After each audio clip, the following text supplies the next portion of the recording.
Okay, guys. So let's get started with the session without any further ado. I hope everyone is here.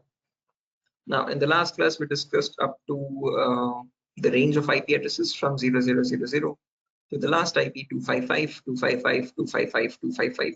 If you remember, we have discussed that there are 4.3 billion IPs in this range. Okay, and they are divided into two categories, public and private. Okay, so I've missed out one important information. There is actually another categorization as well. Okay, so not just public IPs and private IPs, but there are something also called as classes. So this whole IPv4 range is divided into 5 classes. Okay, there's class A, B, C, D, and E. And class A starts at the first IP 0000. Class E ends at the last IP 255, 255, 255, 255. Okay, class A starts at 0 and goes all the way up to 127. Okay, 255, 255, 255. Now, since all these octets are filled, the next IP is from 127, next IP comes to 128. So, and these 255s reset back to zeros. Okay, so class B starts at 128,000 and goes all the way up to 191. Since this is ending at 191, class C starts at 192. And from 192, it goes up to 223. Okay, and class D starts at 224 up to 239. And class E starts at 240 up to the last IP 255. So if you remember these 4 numbers, guys, it's more than sufficient. 127, 191, 223, and 239. Okay, remaining other octets are anyhow zeros and 255s on the left and right, respectively. Okay, so after 127, class B starts at 128. From 128 to 191, then class C starts at 192. From 192 to 223, class D starts at 224. Finally, from 224 to 239, class C starts at 240. Okay, up to the last IP 255. Okay, now in these classes, class A, B, C, and D, and E, we have again public and private IPs. In class A, between 0 and 127, there's a small range 10,000 to 10,255, 255, 255. This is the range of private IPs in class A. Okay, any IP outside this range by default is a public IP again. Similarly, in class B as well, between 128 and 191, there's a small range 172.16.00 to 172.31.255, 255. This is the private IP range. Any IP outside this range by default is a public IP. Similarly, in class C as well, between 192 and 223, there's a small range 192.168.00 to 192.168.255, 255. This is the private IP range in class C. Any IP outside this range is a public IP by default. It is very important, guys, that you remember this 8 lines of data. Okay, this data or these ranges will remain constant throughout for the rest of eternity. They will never change. Okay, now class D and class E have no private IPs. All of them are public. Hence, I did not mention any private IP range for class D and class E. Okay, so now if I show you an example again, as I've mentioned, class A starts at 0 and ends at 127. Okay, so that's the same thing which I've written down over here. If you notice, class A starting at 0, 0, 0, and up to 127, 255, 255, 255. Now, in this complete class A range, there's a small range for private IP from 10,000 to 10,255, 255, 255. This is the private IP range. Any IP outside this range, which means before that or after that range, is a public IP again. So from 0 to 9,255, 255, 255, and then after 10, from 11 to 127, these both are the public IP ranges. Okay, is this clear, guys? I hope you're understanding this class A range. Any questions or doubts up to here? Amrit, Gopi, Nirosh, Shashank, Srinivas? No, we're good. I'm good. Right. Now, similarly, between class B also, from 128 to 191, there's a small range 172.16.00 to 172.31.255, 255. This is the private IP range. And any IP outside this range is a public IP again. And finally, in class C also, 192 to 223, there's a small range 192.168.00 to 192.168.255, 255. This is the private IP range. Any IP outside that range is a public IP again. Class D and class C again, important point to note, there are no private IPs. All of them are public IPs itself. Okay. One question. Yeah, Srinivas, please go ahead. What is the purpose of dividing the IPs into the A, B, C, D, E? Good question. we'll be coming to that shortly in 10 minutes, not more than that. Okay, so we'll discuss what is the necessity for these, what is the difference. Okay, we'll discuss that. So to give a short information for that, it depends on network and host portions. Each class has a separate number of network and host portions, and that's how they are different. Now, what are these Sure. network and host portions? We'll learn that in a bit. Okay. Now, Sure. a small exercise before we go into that, before we understand why we have different classes. I'm going to write down 10 random IPs here, guys. Okay, and you have to look at these tables. I mean, look at this data, and let me know from this data whether this IP, which IP belongs to which class, and whether it's a public IP or a private IP. So just give me a minute to write down some random IPs here first.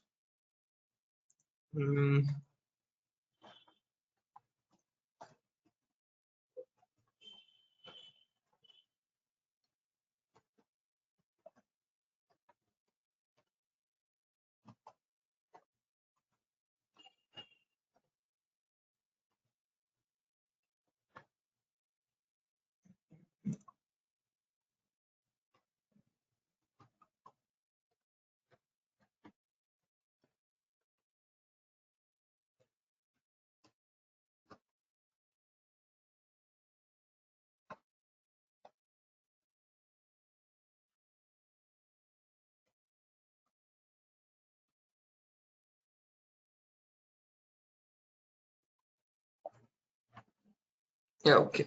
So I've written down 10 random IPs, guys. So look at this first IP over here, and now tell me which class does it belong to. Oh, 1 second. My bad.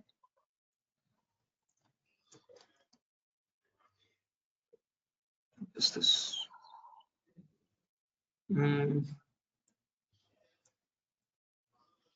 Just a minute, guys.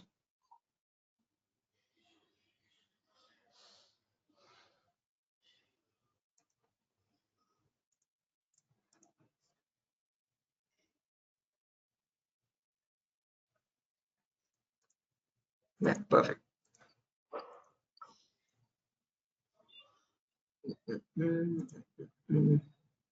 What was the last IP again?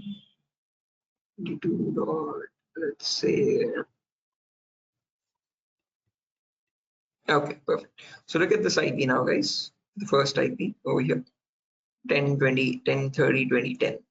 Now look at this IP and let me know which class it belongs to and whether it's a public IP or a private IP. Oh, yeah, you can answer in chat as well. Yeah, Nirosha said class A. Perfect. So this is class A, guys. Now, public or private? Class A, because this is starting from 10. 10 is between the number 0 and 127. Hence, this belongs to class A. Now, is this a public or a private IP? Private IP. Private IP. Good. Reason being, this is falling between that range of 10,000 to 10,255,255,255. Perfect. Next IP, 192.165. So and so. Which class?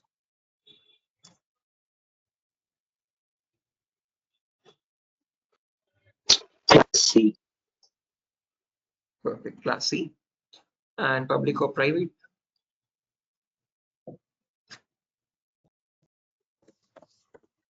Okay, I've received one answer saying public, one answer saying private. So there's a dilemma here. Okay, two answers on public. Again, guys, carefully observe. We know that this belongs to class C. So if you want to figure out if this is public or private, we need to check this range. Okay, so the first octet, 192, that is matching, well and good. Okay, that range satisfies. Second octet is 165. And this is starting at 168 and ending at 168. And this is 165, which means it is outside that range. And therefore, this is a public IP.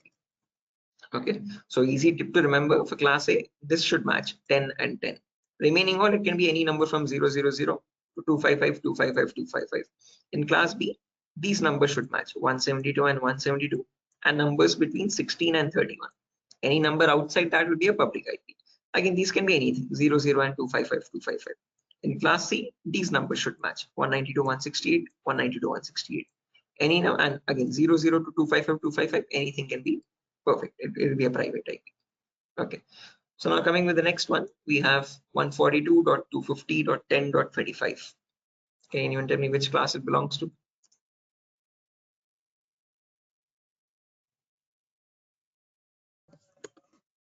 Class B, perfect. Public or private? Yes, public IPs. Next one,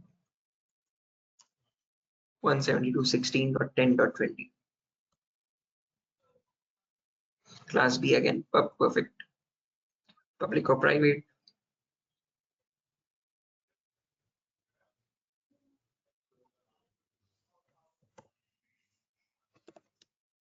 Any answers, guys? Public or private?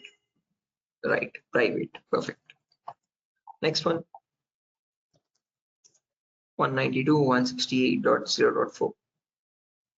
Class C, perfect. Public or private?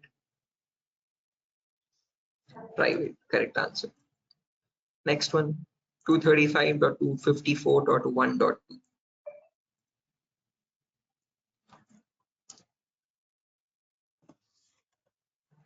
Which class does this belong to?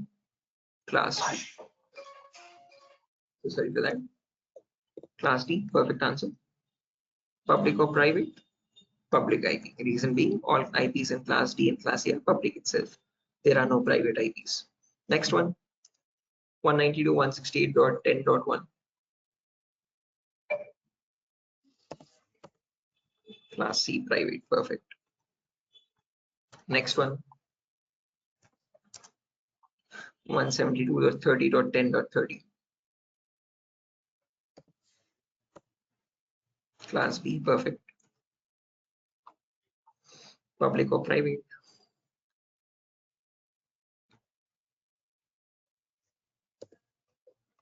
Okay, a couple of you have mentioned private. Are you sure? Okay, one of you has said public. Public or private, guys? Please let me know. Private. Right, it's a private IP only, guys. Okay, just trying to confuse you over there. Okay, if you notice, this is 172.30.10.30. 172, that matches. Okay, 30. Again, that is also between 16 and 31. Therefore, it's a private IP only. Okay, next IP, class.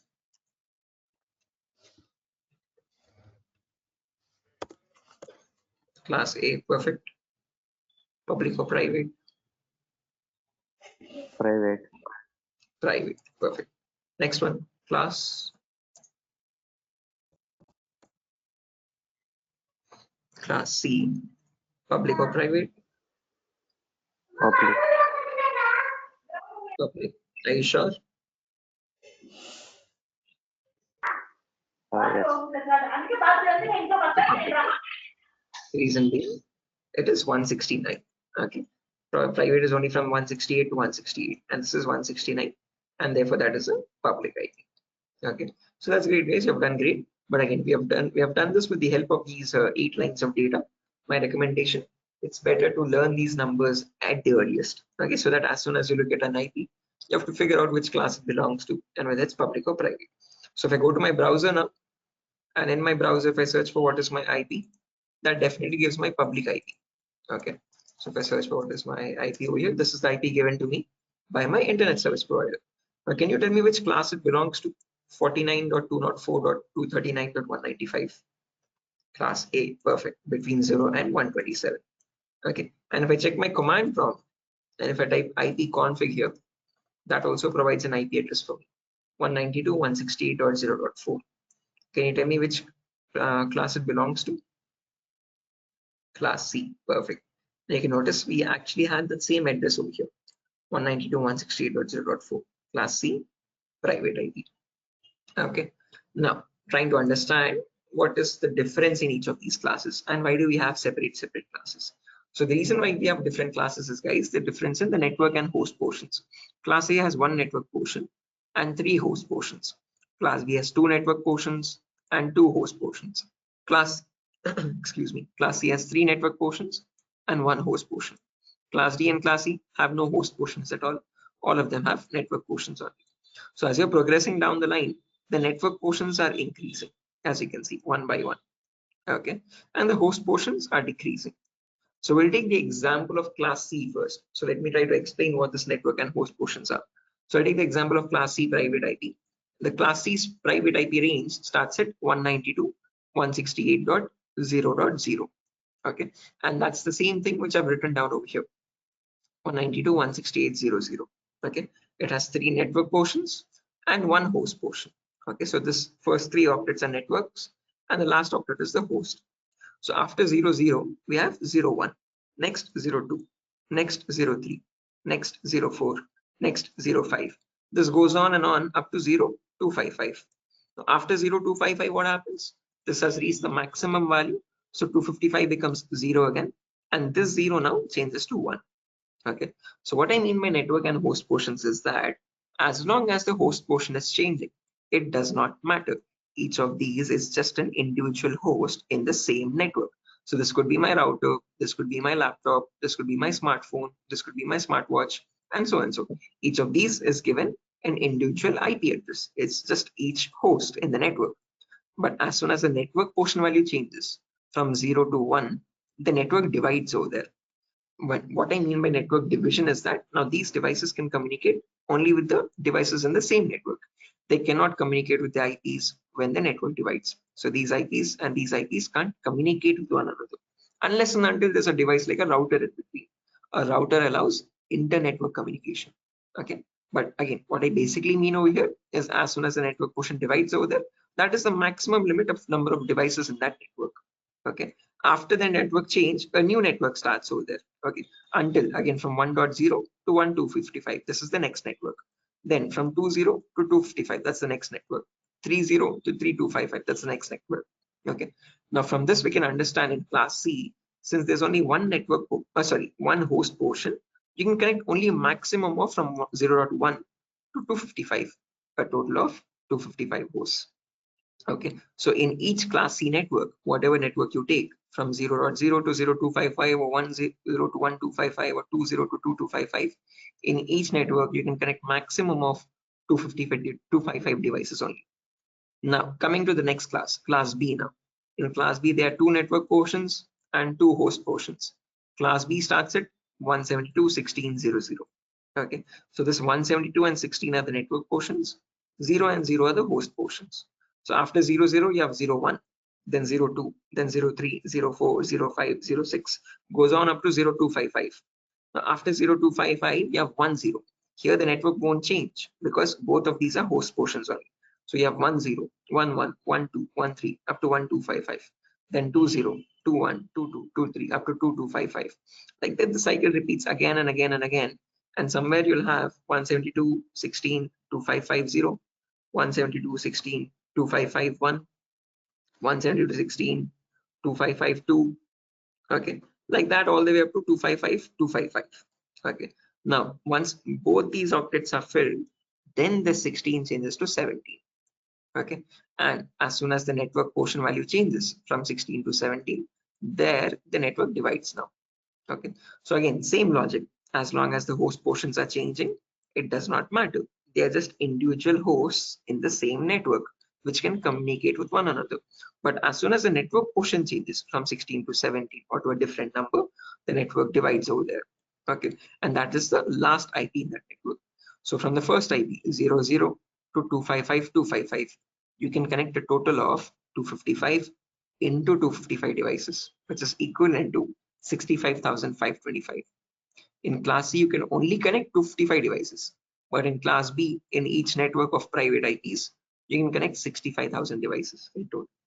And finally, when you come to class A, which has 1 network portion and 3 host portions, from 10.0.0.0 all the way up to 10.255.255.255, this is one singular network. And once these 3 octets are filled and when 10 changes to 11, the network divides over there. And in class A, you can connect 255 into 255 into 255 devices, which is a much bigger number, above 65,525. So the difference in the classes is nothing but trying to understand how many devices you can connect in each network. Okay, so class C can be used for small networks such as home purpose or small offices. Okay, where you can connect only 255 devices. Class B and class A can be used for bigger networks like multinational companies or ISPs and so on. So class D and class E do not have any private IPs at all. Each of them is a public IP, a unique IP used for special purposes. So they're used for research and development, for military organizations, for government portals, and broadcasting services. News broadcasting, weather broadcasting, and so on and so. Okay, is this clear, guys? Srinivas, I hope it's clear for you now to answer your question why we have different classes. Okay, to differentiate the total number of devices you can connect in each network, you have different classes.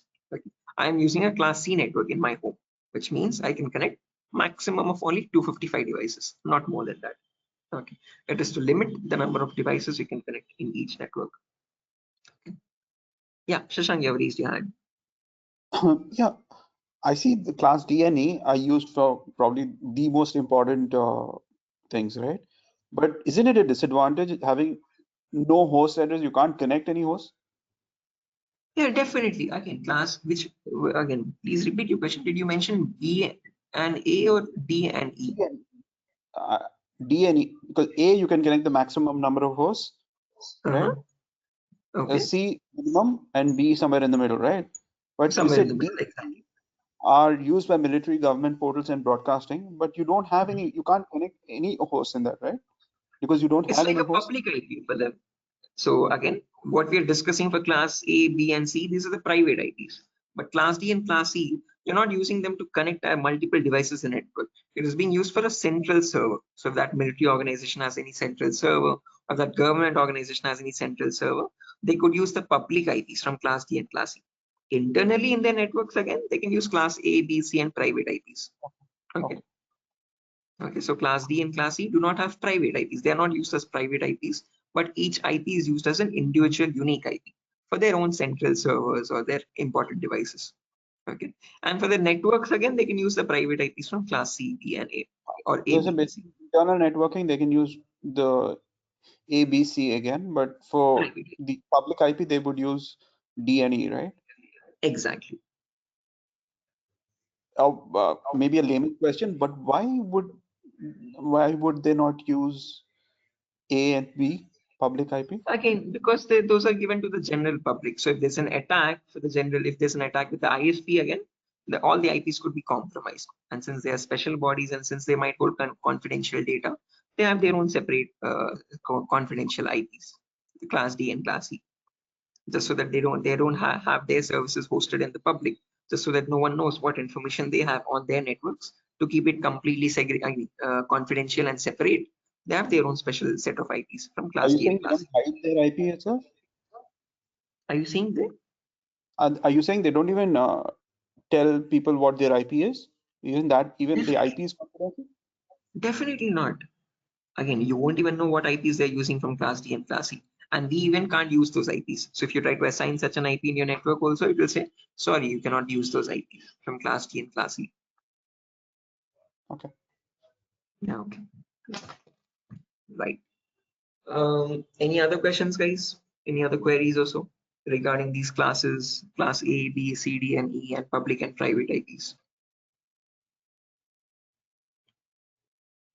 Okay, assuming no questions, let's go to the next topic, which is subnet mask. So if you notice in my command prompt, when I search for the IP config command, I get 3 lines of data. First, the IP address, then I see something called as subnet mask, and then I see something called as default gateway.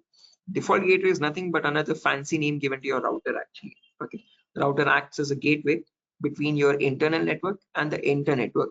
Okay, so intranet and internet. So it's a gateway from which every packet needs to pass through outside or come in. So that's why your router is given the name default gateway. And it is usually always the first IP in the network, 0.1. 0.0 and 0.255. These first and last IPs are never used in a network. It starts from 1 and ends at 254 itself. Okay. And that first IP is defaultly always given to the router, default gateway. But what is this subnet mask now? Okay. Subnet mask is actually used by us when we want to manually configure an IP address. So we humans can understand that each class, which IP belongs to which class from network and host portions. But how does a computer segregate that? Like how does a computer know which IP belongs to which class? So for that, it uses binary numbers again. Okay, it assigns the network portion value as 1 and host portion value as 0. Okay, so in class A we have 1 network portion and 3 host portions. So what it basically does is assigns n as all ones and h as all zeros. And when I convert this from binary to decimal, the subnet mask for class A is 255,000. For class B, where I have 2 network portions and 2 host portions, it has all ones in the first two octets and all zeros in the last two octets. And when we convert this from binary to decimal, 255, 255, 00. Finally, class C, 3 network portions and 1 host portion. So 255, 255, 255, 0. And if you closely observe over here, I'm getting a class C address, 192.168.04. And therefore the subnet mask is 255, 255, 255, 0. Same as which I have mentioned over here.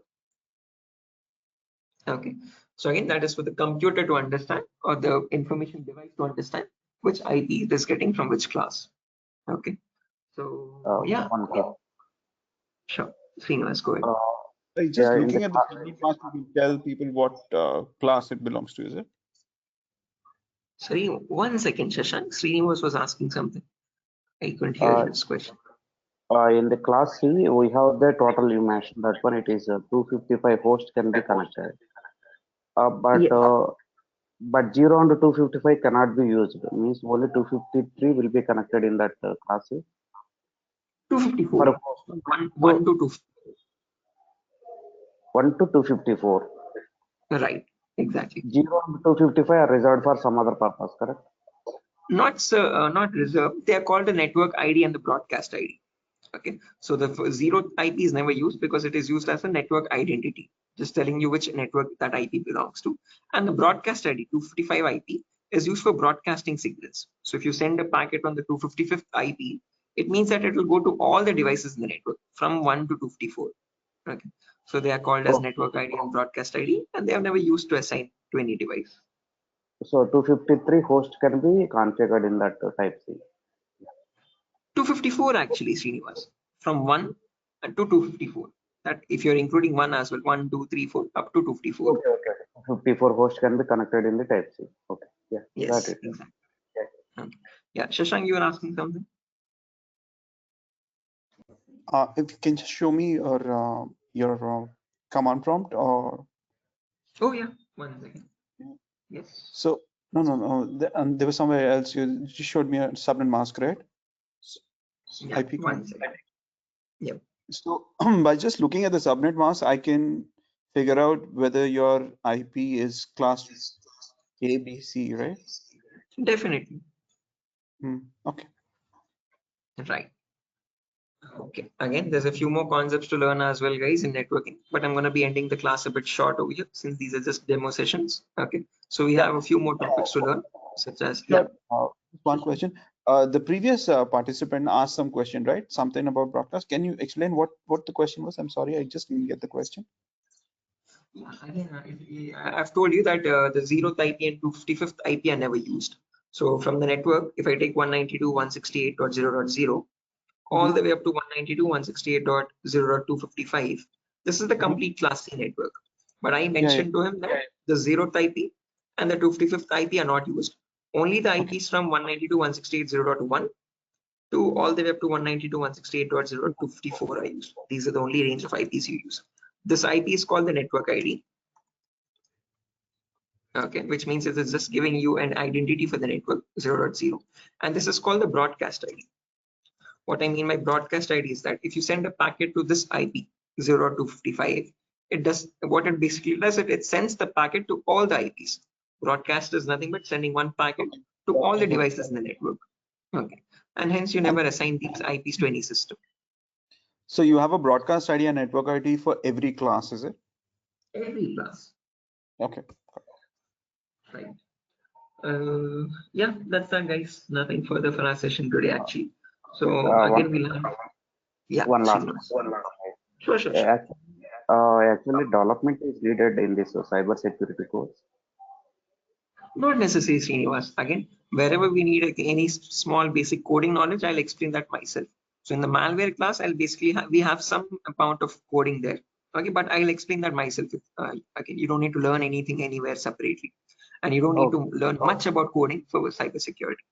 Okay. And one more question: that is it advantage if you are certified on the CCNA?